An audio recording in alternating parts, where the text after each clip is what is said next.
코로나 사태가 왔을 때, 제가 들어왔던 생각이, 이제 은퇴할 나이가 다 됐는데, 복음의 빚을 좀 갚아야 되겠다, 이런 생각이 있어갖고, 생각들을 정리하면서, 이제 코로나 사태 또 뭐, 집회도 없어지고, 모든 게 다 위축이 됐잖아요, 예배가. 그래서 시간이 많이 나서, 이제 세상, 생각을 정리하는 마음으로 책을 쓰기 시작한 거예요. 그리고 이제 유튜브를 시작했죠. 지금은 이제 많이 책이 나왔고, 전자책도 나왔고, 동영상도 이제 한 600개 가까이 올라가는데요. 그래서 오늘 이렇게 녹화를 지금 하는 중입니다. 그렇게 복음의 빚을 좀 갚아야 되겠다, 이런 걸 시작했는데, 아직 다 갚지 못했나 봐요. 아직도 좀 살려주셔갖고, 뭔가를 하게 하시니까, 예. 본문의 말씀은 무화과 나무의 비유죠. 마태복음 24장, 마가복음 13장, 다 종말장입니다. 예수님이 직접 하신 말씀인데, 그리고 누가복음 21장. 앞에 있는 마태, 마가와 좀 다른 점이 있는데, 이 무화과 나무 비유를 하시면서 누가복음에만 모든 나무를 보라, 이런 말씀이 첨가되어 있어요. 그래서 이게 오늘 제목으로 삼았는데요. 예상하기는 마태, 마가는 유대인을 대상으로 쓴 편지인데, 누가복음은 이방인을 위해서 썼기 때문에 여기에 모든 나무를 보라, 이런 말씀이 첨가된 걸로 생각이 됩니다. 몇 가지 교훈을 통해서 서로 영적인 유익을 얻고자 합니다. 첫 번째는 들음과 배움의 차이가 뭘까 하는 거예요. 들음과 배움. 마태복음 13장에 우리가 아는 대로 7가지 천국 비유가 있는데, 그 13장 18절에 보면 그런즉 씨 뿌리는 비유를 들으라 그랬어요. 9절에도 귀 있는 자는 들으라, 이렇게 말씀하셨어요. 43절에도 그때 의인들은 하나님 나라에서 해같이 빛나리라, 귀 있는 자는 들으라 그러셨어요. 그리고 7가지 천국비유를 마치고 51절에 보면 너희가 이 모든 것을 깨달았느냐 하시니 제자들이 대답하되 그러하오이다, 이렇게 말씀하셨어요. 그러니까 오늘 들으라, 이 말씀, 듣는 것은 이 비유처럼 이미 준비된 말씀을 제공받는 거예요. 그러니까 7가지 천국 비유를 말씀하면서 들으라, 들으라 계속 말씀하신 거지요. 그래서 그 듣는 것은 깨닫기만 하면 되는 겁니다. 예수님이 이 모든 것을 깨달았느냐, 들으라 여러분 말씀하시고, 깨달았느냐, 그러니까 제자들이 그러하오이다. 그래서 들음은 깨닫기만 하면 되는 겁니다. 근데 많은 비유의 말씀을 하시면서 오늘 마태복음 13장에는 35절에 이런 표현을 하셨어요. 창세로부터 감추인 것을 드러내려 하심이니라. 그러니까 마태복음 13장에 7가지 비유의 말씀들이 창세기부터 감춰져 있는 것을 드러내는 거라고. 마태복음 13장의 7가지 천국 비유가 창세로부터 감추어진 하나님의 비밀이라는 거예요. 저는 그거를 완전의 길이라고 하는 말로 이제 책에다 계속 쓰고 있는데요. 창세기의 1장 2절로 2장 3절까지 창조의 한 주간, 여세 동안 창조하시고 안식하는 이 창조의 한 주간, 그리고 아브라함을 시작해서 요새까지 족장들의 이야기, 이게 전부 마태복음 13장 비유와 동일한 내용이에요. 저는 그걸 다 완전의 길이라고. 그러니까 창조의 한 주간도 단순한 창조의 말씀이 아니고 마태복음 13장에 나타난 하나님 나라에 이르는 그 과정의 그 완전한 길, 그거를 창조의 한 주간에서 보여주셨고 족장들을 통해서도 보여주셨고, 그래서 창세로부터 감추인 것을 드러낸다고 예수님이 말씀하신 거예요. 그래서 마태복음 13장이 다 창세기부터 말씀하신 완전하신 하나님에게 이르는 길, 하나님 나라에 이르는 길이지요. 그렇게 깨달아졌습니다. 골로새 1장 28절에 보니까 사도 바울이 이런 표현을 하셨어요. 우리가 그를 전파하여 각 사람을 권하고 모든 지혜로 각 사람을 가르침은 각 사람을 그리스도 안에서 완전한 자로 세우려 함이니 이를 위하여 나도 내 속에서 능력으로 역사하신 이의 역사를 따라 힘을 다하여 수고하노라. 이 사도 바울이 헌신의 원동력이 어디에 있었느냐? 왜 그렇게 수고하느냐? 받은 복음을 위해서 왜 생명을 걸고 그 모든 걸 하느냐? 각 사람을 지혜로 가르치고 각 사람을 권면하고 그 전파하는 거, 각 사람을 그리스도 안에서 완전한 자로 세우려 함이니 그랬어요. 그러니까 제가 깨닫기에는 누구든지 완전하신 하나님 앞에 완전한 자가 되지 않으면 앞에 설 수 없다는 거예요. 그게 사도 바울의 헌신의 원동력이고 그 완전한 자로 서는 그 길, 그걸 저는 완전의 길이다 이런 말로 표현하는 거죠. 그게 창세기부터 계속해서 하시는 말씀이에요 지금. 그래서 창세기로부터 감추인 비밀, 그게 마태복음 13장의 7가지 천국 비유로 말씀을 하신 거죠. 아시아 7개 성령이 교회들에게 하시는 말씀을 들을지어다. 이 귀 있는 자만 듣는 거죠. 성령이 교회들에게 하는 말씀. 그래서 이 듣는 것은 이미 준비된 말씀, 비유처럼 이미 준비된 말씀, 그거를 깨닫기만 하면 되는데 그 깨닫는 것도 큰 은혜죠. 이 제자들에게도 그래서 비유로 말씀하면서 너희에게는 깨닫지만 이사야 말씀대로 많은 사람들이 깨닫지 못했다고. 그런데 오늘 본문의 무화과 나무의 비유는 많은 비유 중에서 무화과 나무의 비유를 배우라 그렇게 말씀하셨어요. 그러니까 이 듣는 것은 이미 준비된 말씀을 제공받았고 깨달으면 되는 건데 배우라 그거는 좀 다르잖아요. 배우라. 주님이 주신 말씀을 그걸 자료로 삼아서 깨달을 뿐 아니라 그걸 연구하고 습득하고 공부하여 그걸 발전시키고 그거를 대비하고 그 깨닫고 습득한 것을 그대로 삶으로 실행해서 그대로 살아라. 그게 배우라는 거예요. 그러니까 듣는 거와 좀 다르죠. 마태복음 11장 29절에 예수님이 나는 마음이 온유하고 겸손하니 나의 멍에를 메고 내게 배우라. 그러면 너의 마음이 쉼을 얻으리니. 그럼 오늘 예수님이 내게 와서 배우라고 하는데 그 배우는 게 뭡니까? 지식적으로 배우는 것도 있지만 삶으로 습득하여 삶으로 배우는 거예요. 겸손 온유를 배우는 거예요, 예수님에게. 그 단순한 이론이 아니잖아요. 행함으로 배우는 거죠.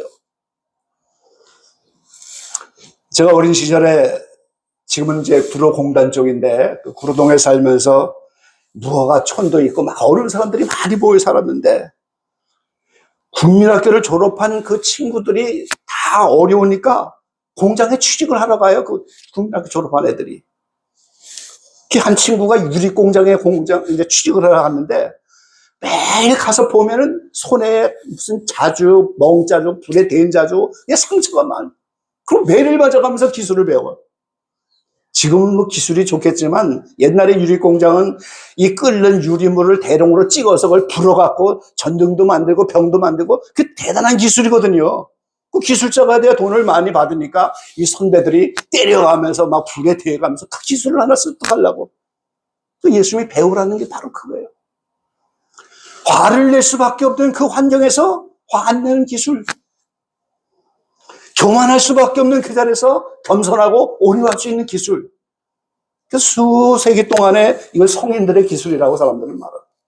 성인들의 기술이다. 그러니까 이론으로만 배우는 게 아니고 삶으로 터득하는 거예요. 그게 배우는 겁니다.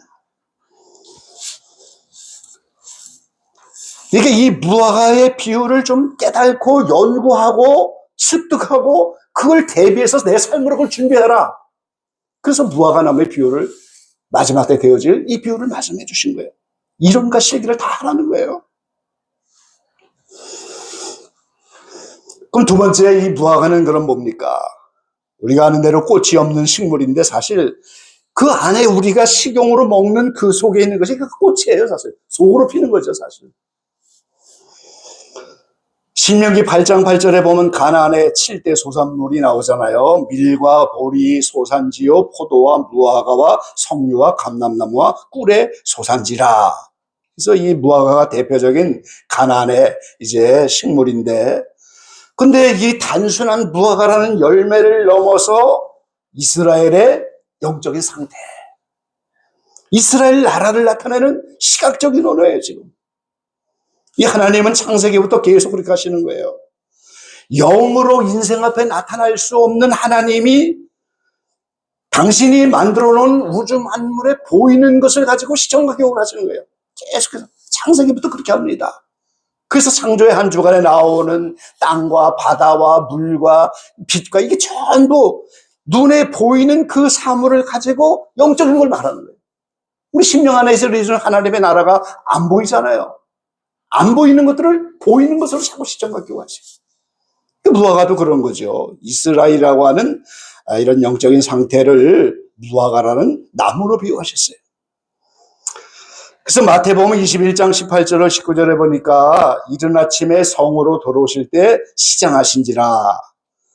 길가에서 한 무화과 나무를 보시고 그리로 가서 잎사귀밖에 아무것도 얻지 못하시고 나무에게 이르시되 이제부터 영원토록 너에게 열매가 맺지 못하리라 하시니 무화과 나무가 곧 마른지라. 마가복음 11장에도 똑같은 본문이 나왔는데 그 마가복음 11장에는 무화과 때가 아니라고 그러셨어요. 그러니까 애꿎은 무화과를 이렇게 저주하셔서 영원히 열매를 맺지 못한다. 그게 바로 이스라엘의 상태예요. 수없이 많은 선지자를 보내도 말씀을 듣지 않고 처단하게 말씀을 줬는데도 그 말씀을 하나도 지키지도 않고 예수님이 오셨는데 끝내 예수님까지 받아들이지 않으니까 오늘 모세를 통하여 맺은 첫 언약이 깨져버렸다는 거예요. 그래서 남편과 아내가 이혼하는 것처럼 이제는 그 이스라엘이 버림받고 창감남나무 된 그들을 가지를 얼마 잘라서 이방인을 거기다 접붙이고,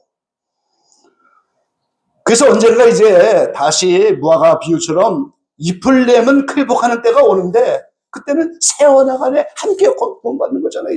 그러니까 첫 언약 안에 이스라엘은 영원히 없어진 거예요. 그러니까 영원토록 열매 맺지 못할 것이다. 그러면서 무화과를 통하여 이스라엘의 상태를 말씀하고 있는 거죠. 자, 이 무화과 나무가 싹을 내고 여름이 가깝고 인자가 문 앞에 이른다. 하나님 나라가 가깝다. 이렇게 무화과 비유에서 말씀하셨는데 오늘 저와 여러분이 아는 것처럼 1948년 5월 14일 날 이스라엘이 독립을 했죠. 그런데 그 이스라엘이 지금 독립한 이스라엘이 성경에 나오는 자칭 유대인이 세웠다고 하는 사실을 사람들이 잘 모르는 거예요.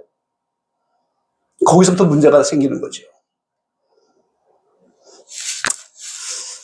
작년에 가을에 쪼스픽이라고 하는 유튜버가 나타났는데요. 대단한 분이 나타나셨어요. 젊은 나이에 CEO가 됐는데 젊은 나이에 일을 다 마치고 은퇴했어요. 은퇴하고 나니까 이제 내가 제2의 인생을 어떻게 살 것인가. 뭐 CEO니까 외국에 많이 돌아다니면서 유명한 산도 다 가보고 한국의 유명한 산도 다 가보신 분인데 신의 산만 안 가봤대요. 그래서 내가 이제 신의 산에 가서 영감을 받아가지고 남은 인생, 제2의 인생을 어떻게 살 것을 결정하자. 그 신의 산을 가려고 하니까 신의 산이 2개가 나오는 거예요, 지금. 네, 이집트에 있는 그 신의 산, 그리고 사우디아라비아의 한국인에 의해서 신의 산이 다시 또 발견됐다고 이슈가 일어났잖아요. 아니, 이게 하나님의 영산인데 신의 산이 지금 2개다? 그래서 이분이 가는 걸 포기하고 그걸 연구하기 시작했어요. 그걸 유튜브로 이제 방송하기 시작한 거예요. CEO가 될 만큼 인문학의 전공이고 박사학위가 여러 개고 이분이 뭐 공부하는 거 대단한 분이죠. 그래서 그 사우디아라비아에 신의 산이 있다는 그걸 연구하기 시작한 거예요. 근데 이분이 연구하면서 다 거기에 검증하고 찾아보고 뭐 이렇게 하면서 이거 가짜다. 그걸 밝혀내갖고 그 가짜라고 하는 그걸 유튜브로 시작한 거예요. 그 새로 사우디아라비아의 이제 신의 산이다 하는 그분의 경력도 다 가짜고 학력도 다 가짜고 다 가짜라는 거예요. 그리고 그분이 자료하는 거 다 가짜고 그걸 모르고 한국 사람들이 다 속아서 사우디아라비아라고 신의 산에 가기도 하고 뭐 난리가 났다고. 이거 다 까불리고 본인한테 사과 녹취까지 해놨더라고요. 아주 꼼짝 못하게. 그런 정도로 벌려놓고 그거를 유튜브로 시작한 거예요. 대단해요. 돈이 많으니까 다이빙하러 다니는 다이버인데 홍해까지 직접 가서 자기가 들어가 보고 막 이런 정도로 검증을 하는 거예요. 그리고 그 유물이 어디에서 인정해줬다. 어느 학자가 이걸 인정해줬다. 거기다 다 전화하고 메일 보내갖고 다 자료받은. 그런 일 없다. 전부 철저하게 이렇게 하니까 할 말이 없는 거죠. 다 밝혀냈어요. 경력도 가짜, 학력도 가짜, 그 발견한 것도 다 가짜, 인증해줬다는데도 다 가짜, 다 가짜. 그렇게 철저하게 해놨어요.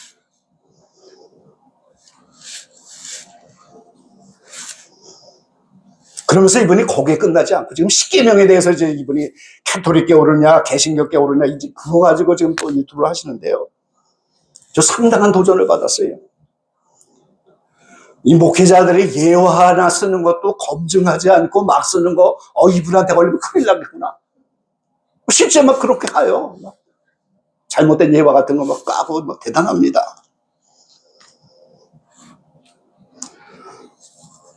1917년에 이스라엘이 독립하기 전에 발포 선언을 했다. 이런데, 그럼 발포 선언에 대해서 한번 조사해 본 적 있어요?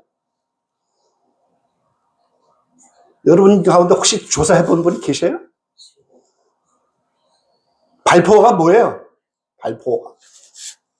교재도 나와 있잖아요. 그 당시 영국의 외무장관 이름입니다. 영국의 외무장관인데 그 당시 팔레스타인 지역을 영국용으로 영국이 갖고 있었어요.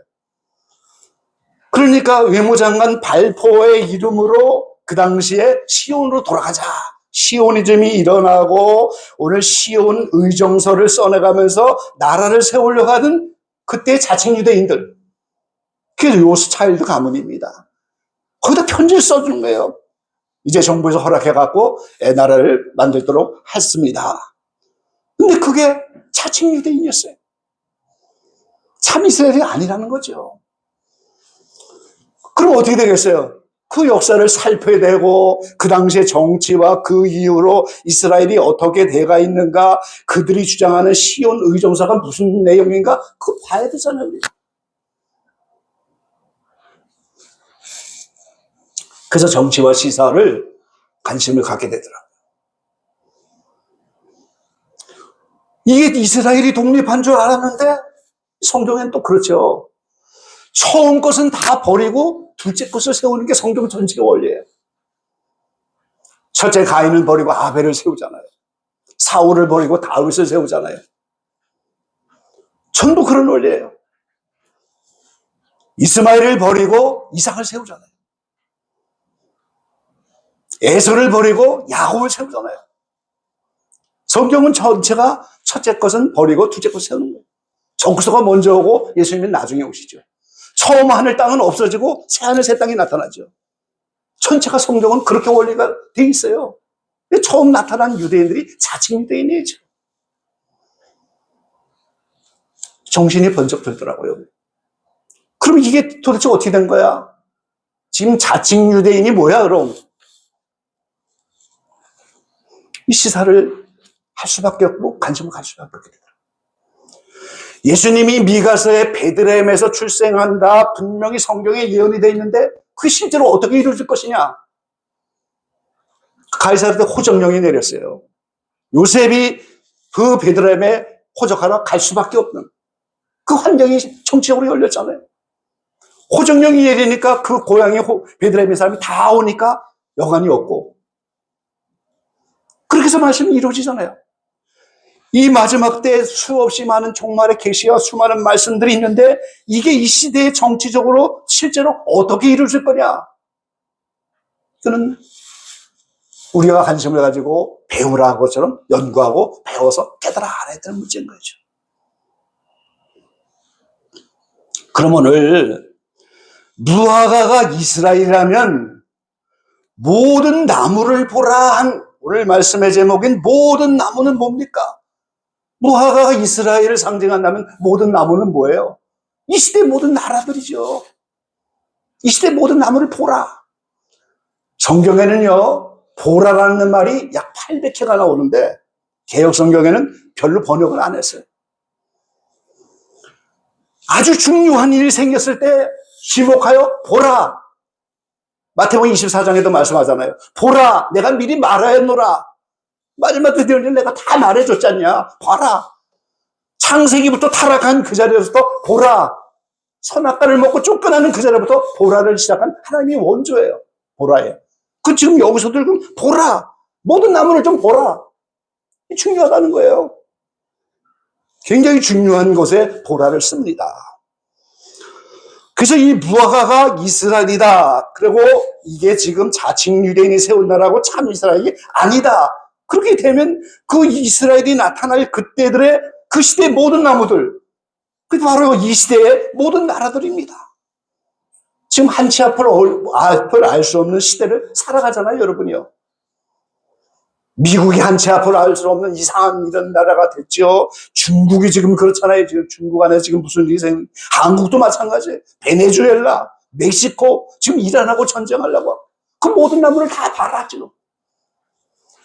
그걸 어떻게 봐요? 그걸 연구하고 배우고 습득하고 이거를 알고 그래야지 준비가 되는 거예요. 그래서 배우라는 말이 여기에 이제 해당하는 겁니다. 일곱 머리 열 뿔이 이유에서 나오겠다.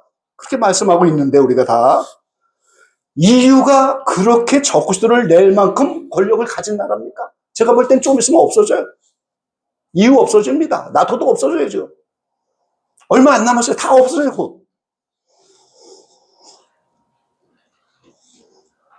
계시록의 17절에 큰 음녀가 7산을 깔고 하는 영토인데 온 세계가 7개의 영토로 묶여질 겁니다. 멀지 않아. 그럼 이것이 현세에서 어떻게 이루어질 거냐? 베들레헴에 태어난다는 예수님이 어떻게 해서 거기서 태어나게 되느냐? 그 시나리오와 이 시사를 우리는 배워야 하는 겁니다. 모든 나무를 보라고 지금 흔히 말씀. 이 시사를 알고 정치를 알아야 할 이유, 뭐 정치에 뛰어들겠다는 건 아니지만 어떻게 말씀이 이루어질 것인가 이거를 알아야 할 이유와 연구하고 공부할 이유가 여기에 있는 거죠. 세 번째 기원은 오늘 본문 가운데 30절에 이렇게 말씀하셨어요. 싹을 내면 너희가 보고 여름이 가까운 줄을 자연히 아나니 그랬어요. 자연히 안다. 저절로 알아진다. 그렇게. 저절로 알아진다는 거예요.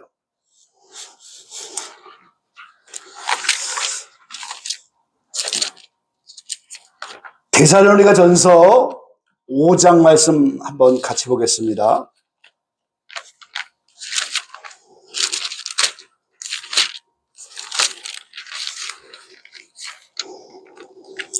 데살로니가전서 5장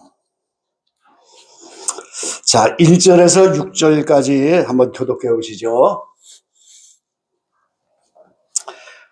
형제들아 때와 시기에 관하여는 너희에게 쓸 것이 없음은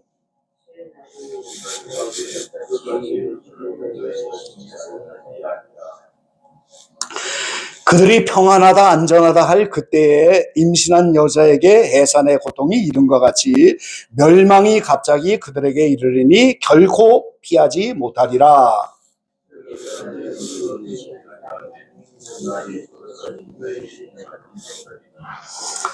너희는 다 빛의 아들이요 낮의 아들이라 우리가 밤에나 어둠에 속하지 아니하나니.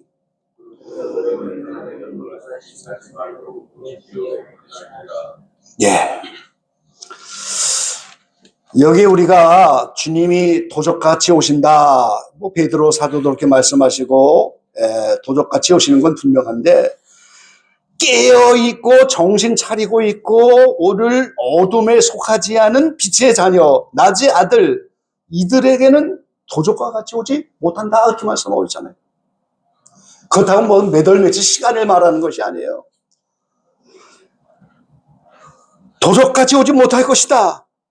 이게 바로 누가복음에서 무화과 비유의 자연이 알아지겠다, 이 말씀과 연결되는 거예요. 도둑과 같이 알지 못하고 때와 시기의 모든 징조를 보고 저절로 알아지게 돼 있다는 거예요. 지금 빛의 자녀들은 그 자연이 알아진다 그 말이에요. 그래서 이 데살로니가 교회는 복음을 3주밖에 받지 않았지만 오늘 세계 소문난 교회입니다. 사랑의 수고가 있고 믿음의 역사가 있고 소망의 인내가 있고, 단순한 사랑, 소망, 믿음이 아니잖아요. 믿음이 있다고 하는 이들에게 역사가 나타나고 사랑의 수고가 있고 소망의 인내가 있고, 이 세계 소문나고 본이 되는 그런 교회였어요. 그래서 데살로니가 교회는 하나님이 지금 영적인 힌트를 많이 주고 있는 교회라는 거예요. 귀띔이라고 하죠. 귀띔. 이 귀가 띄어져서 지금 퀴즈 대회를 하는데 어찌든지 상품을 주려고 힌트를 주잖아요. 힌트를. 상을 안 주려고 하는 게 아니라 상을 주려고 힌트를 준단 말이에요. 지금. 근데 귀띔을 해주는 거예요. 알아채도록 귀띔해 주는 거예요. 이 데살로니가 교회는 힌트를 많이 받은 교회입니다. 거룩함의 힌트를 받았죠. 영과 혼과 육이 흠없이 주님 오실 때 단장되어야 된다. 데살로니가 4장에는 휴고의 비밀도 알려주셨죠. 도적과 같이 오시는 때의 비밀, 평안하다 안전하다 그때 오신다고 지금 말씀해요. 그리고 반드시 적그리스도가 먼저 와야 된다. 그리고 제3성전이 세워져야 되는 힌트도 다 데살로니가에 주셨어요. 얼마나 많은 힌트를 받았어요. 이런 교회로 정말 빛의 아들, 낮의 아들로 깨어 정신을 차리고 이렇게 준비된 그들에게는 자연이 알게 된다. 도적과 같이 오지 못한다. 그 말씀입니다. 이제.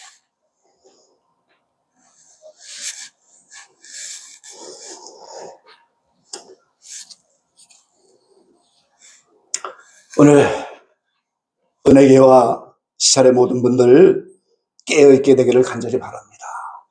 정신을 차리고 깨어있기를 바랍니다. 자연이 알게 돼 있다는 거예요. 빛이 안에 도적과 같이 오지 못한다고. 수없이 많은 말씀들을 우리는 들어서 깨닫게 되지만 더 나가서 그걸 배워야 돼요. 우리가. 손질은 없어도 이 말씀은 하나도 없어지지 않고 그대로 다 이룰 거라고 주님 말씀하셨죠.